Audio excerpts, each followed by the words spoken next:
Hello everyone and welcome to the course Foundation Engineering. Myself Preeti Singh Patel, Civil Department from Mahatma Gandhi Institute of Technical Education and Research Center, Navsari. So today I will discuss about the remaining portion of retaining wall. Okay.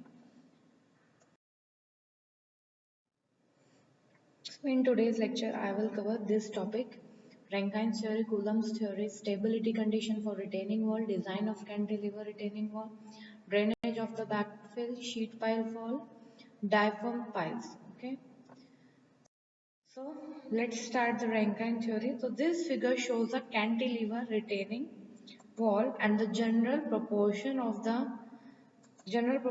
an overall height, which is h, are also shown. Okay, so the top width of the stem, this is at least 0.3 meter, and the width of the base slab is kept 2/3 by height of the retaining wall. Okay, so width of this base slab is kept 2/3 the height of the retaining wall. Okay, and the width of the stem at bottom, and the thickness of the base slab and the length of the toe projection, each is kept about 0.1 h या फिर h by 10. Okay, and the earth pressure is computed using Rankine theory on the vertical plane AB. Okay, the vertical plane AB, this vertical plane, provided the shear zone bounded by the line AC. Okay, this shear zone, the bounded by the AC, is not obstructed by the stem of the wall. Okay, and the line AC, this line AC makes an angle eta.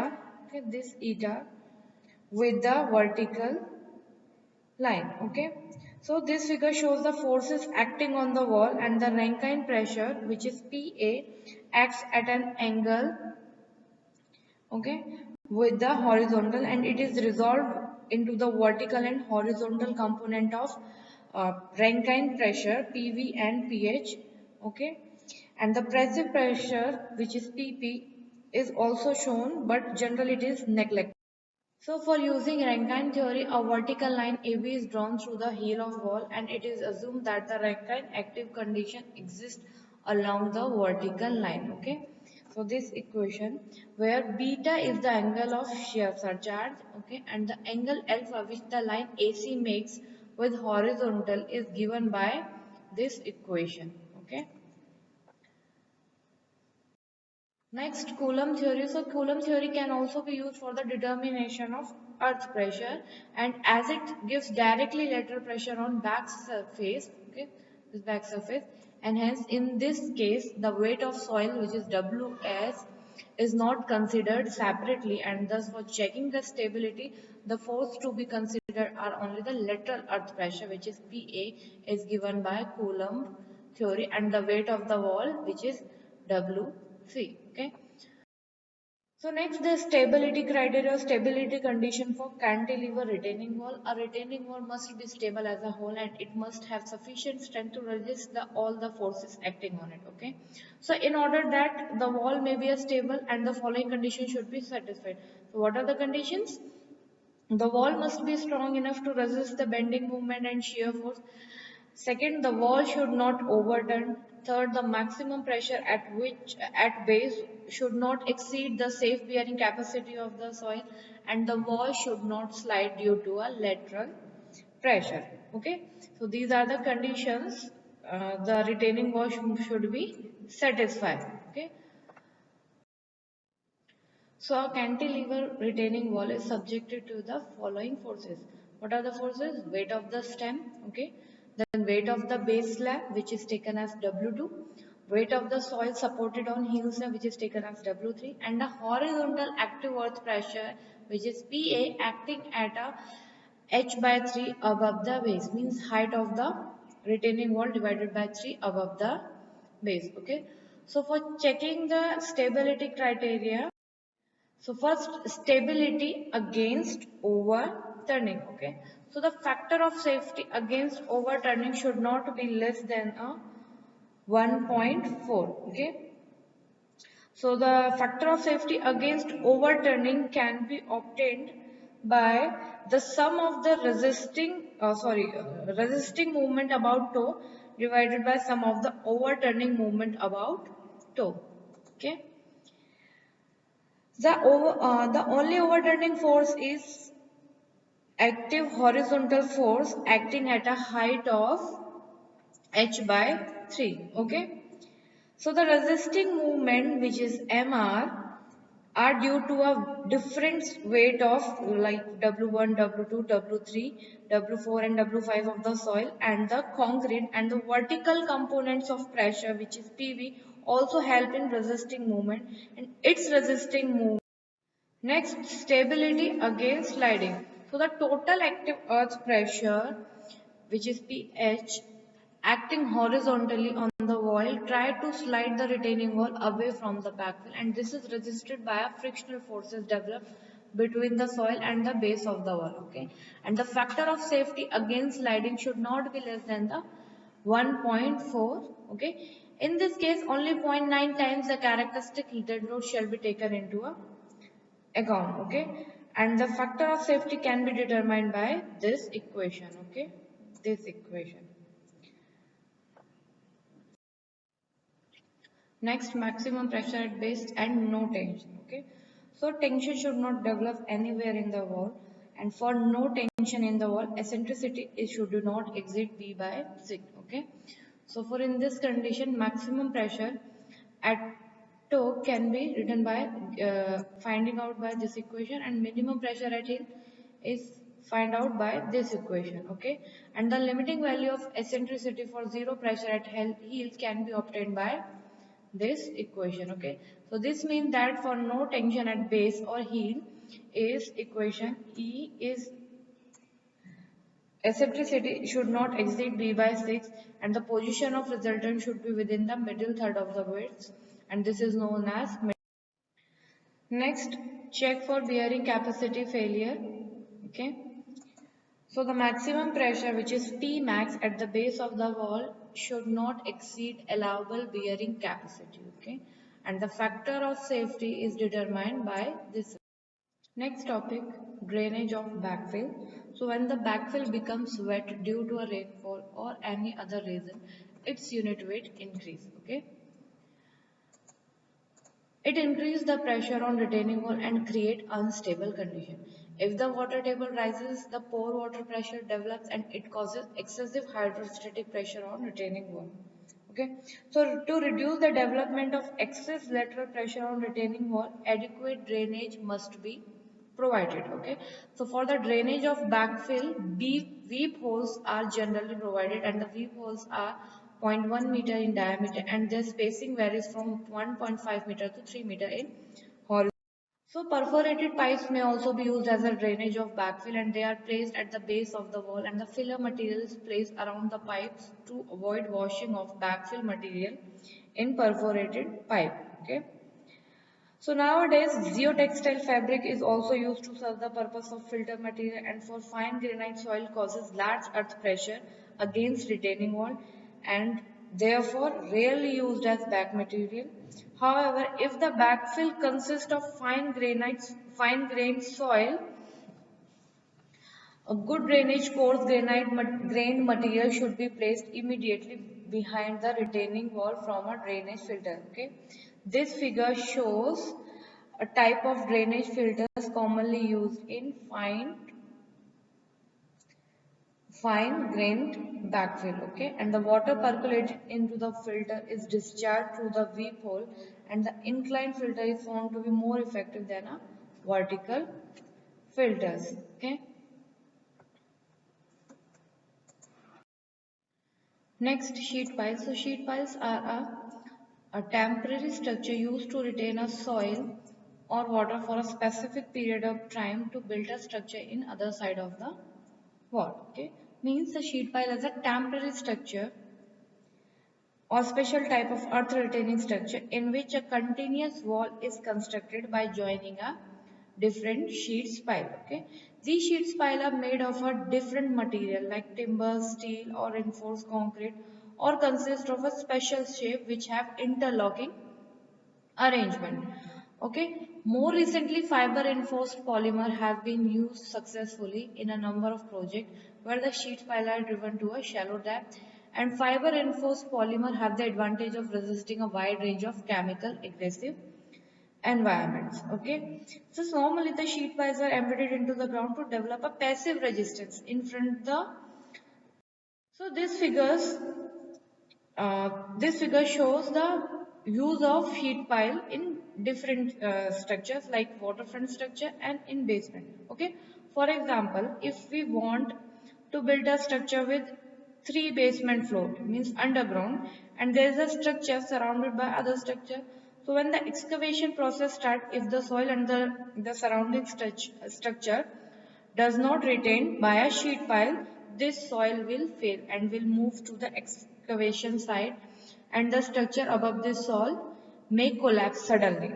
So before the establishment of excavation process, the sheet pile must be constructed to retain the soil and prevented it from falls, and after completion of constructed the structure, we can remove this type of sheet pile. Okay, this sheet pile, because its a function was end. Okay, another example, if we want to build a structure in the sea like waterfront structure, okay, we can use sheet pile to retain sea water. Okay, in this image you can see this sheet pile is used to retain the water.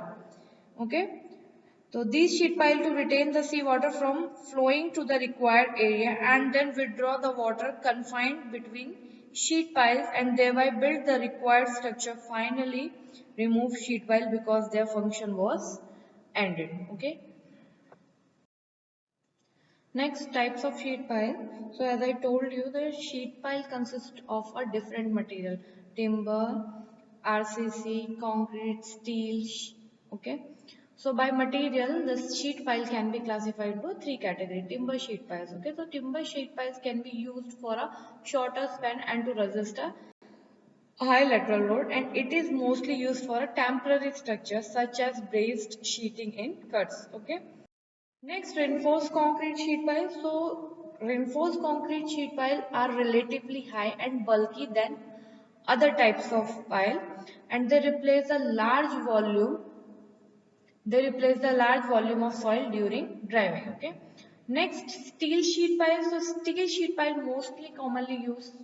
Okay, it is light in section and resistant to high driving stress in hardy or rocky material, and the pile length can be increased by welding or bolting. Okay, steel sheet pile are light in section. They may be used for several times. They can be used either below or above water and possess longer lives. Okay, and the steel sheet piles are a watertight. Okay.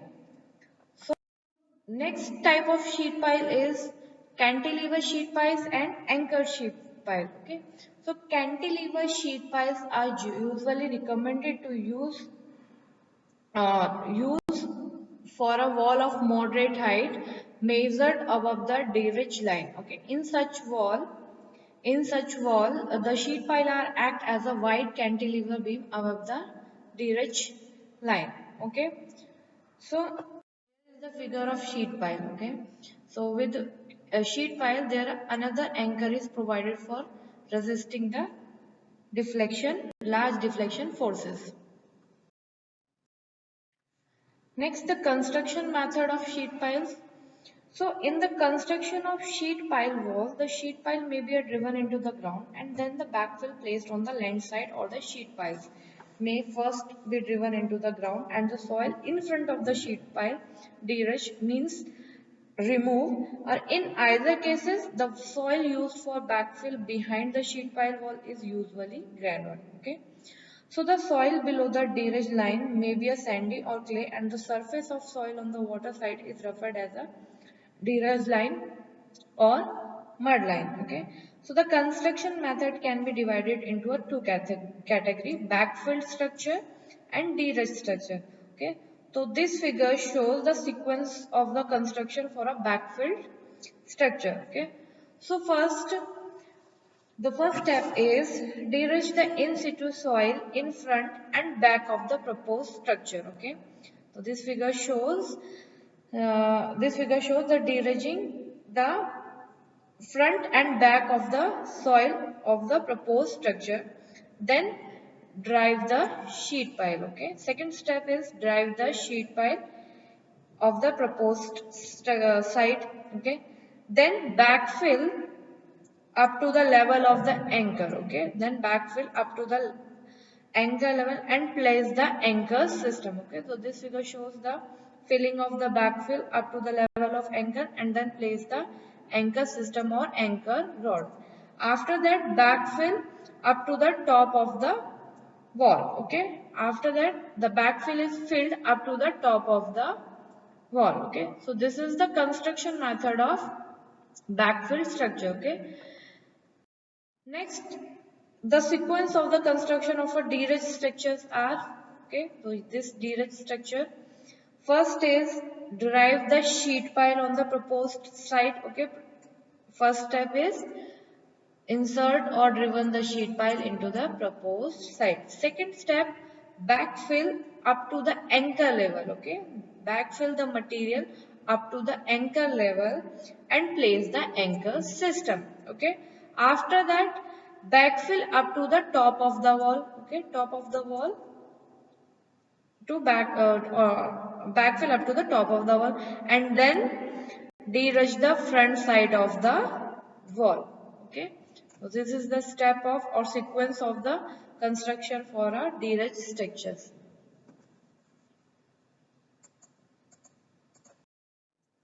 Next topic, a diaphragm wall. So what is diaphragm wall? A wall constructed in situ by a special trenching method to act as a cut-off wall or serve as a structure member is known as a, or is called as a diaphragm wall. Okay, so the standard width for diaphragm wall is 100 to 200 mm for cut-off wall.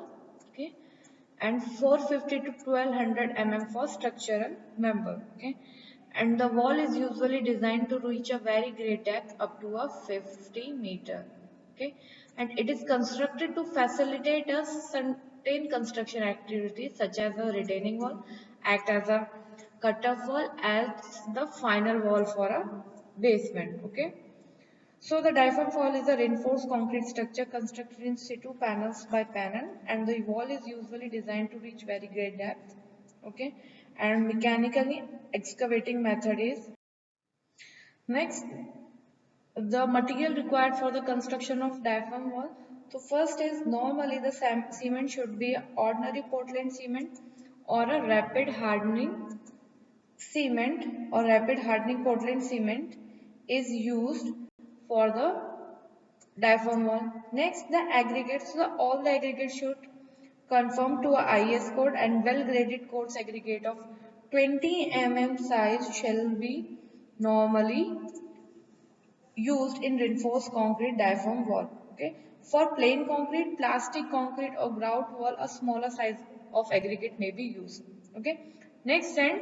So well graded sand consisting of 50% coarse sand shall be used, and next the water is used should be a clean or free from impurity. If any chemical admixture is required, then if required chemical admixture shall be used. Okay, according to IS.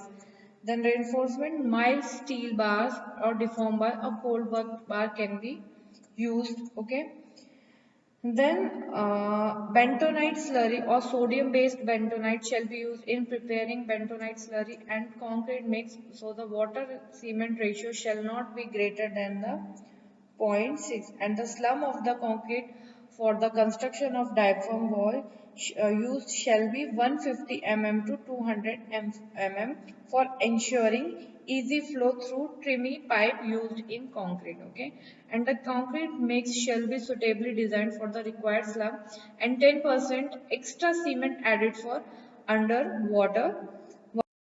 So the stages of the construction of equipment, there are three method or three construction method for the construction of diaphragm wall. The first is successive panel method. So in successive panel method, in this method, panels shall be cast in continuation of previously completed panel. Then the excavation of each trench panel shall be done with the help of suitable machinery, and then trench panel shall be kept filled with bentonite slurry of suitable consistency during excavation period. Okay. And then each end tube of 1 meter dia and 3 meter long is inserted at the end of panel to support concrete and to form a suitable joints with next panel, and then reinforcement cage shall then be lowered into the trench panel and suitably supported, and the concrete cover for the reinforcement shall be maintained by use of spacers. Then the end tube shall be taken out gradually after initial set of concreting, and before placing concrete in the panel, the trench shall be flushed properly to clean the bottom, and the flush shall be carried out with fresh bentonite slurry. Then concrete in the trench panel shall be done through one or more trimmy panel. Okay, so this figure shows the how the successive panel method is used for the construction of diaphragm wall by stepwise. Okay, first step, second, third.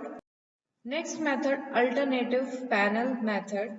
So in this method, the primary panel shall be cast first, leaving suitable gaps in between. Okay, so in this figure you can see how the primary panel is cast, and then suitable gaps is maintain. Okay, then secondary panel shall then be cast in these gaps, and two stop end tubes are used at the end of primary panel to support concrete and to form suitable joint with secondary panel. And then the excavated length of trench for secondary panel may be smaller than that of primary panel, and the other construction operation are similar to those in a successive panel method. Okay, so here is the figure for the successive alternative panel system. So in step 1, first we construct guide wall, then second a bentonite slurry is inserted, then in third installing top and fourth panel concreting. Okay, so third method is direct circulation method. So this method is used with rotary or percussion type rigs or drilling, where drilling fluid bentonite slurry is pumped through the drilling rods. Okay, it can be used for successive panel or alternative panel construction, and the stages of construction are shown in this figure. Okay, so simple trenching rigs for excavation may be used, special cutter for cutting and joining the elliptical concreting, trimmy pipe for backfilling. The trenches panel may be used, and the trench panel may be excavated in the ground by making a overlapping bore holes with bentonite slurry jet in combination with percussion, and for rotary motion of jetting pipe having a suitable cutter at the tip. Okay.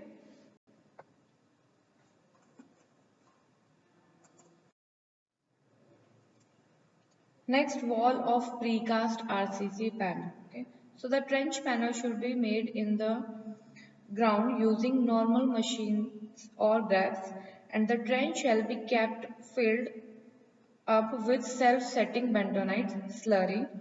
Specially designed precast RCC panel with provision uh, for suitable jointing shall be lowered in the trench with the help of crane, and the panel should be supported in the trench by using a special support. Okay, so inside face of panel before lowering them into the trench shall be treated with a special compound, and the self-setting bentonite slurry shall be slow setting and should develop adequate strength and impermeability.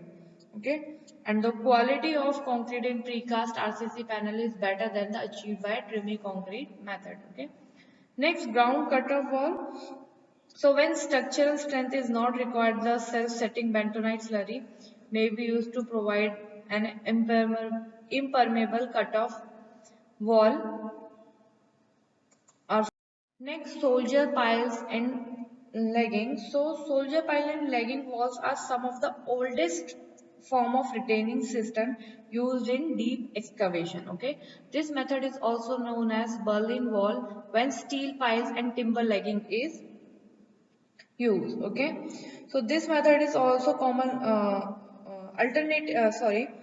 Alternatively, caisson, circular pipes, or concrete pipes can be used as a soldier pile, but at it increased the cost. Okay, and timber legging is typically used, although reinforced concrete panel can also be utilized for a permanent condition. Okay, so this figure shows the soldier pile with timber legging. Okay, so soldier pile retaining wall, which is also called soldier beam retaining wall, are used for a temporary retaining the soil, such for a construction site. Okay, they can also serve as permanent retaining wall.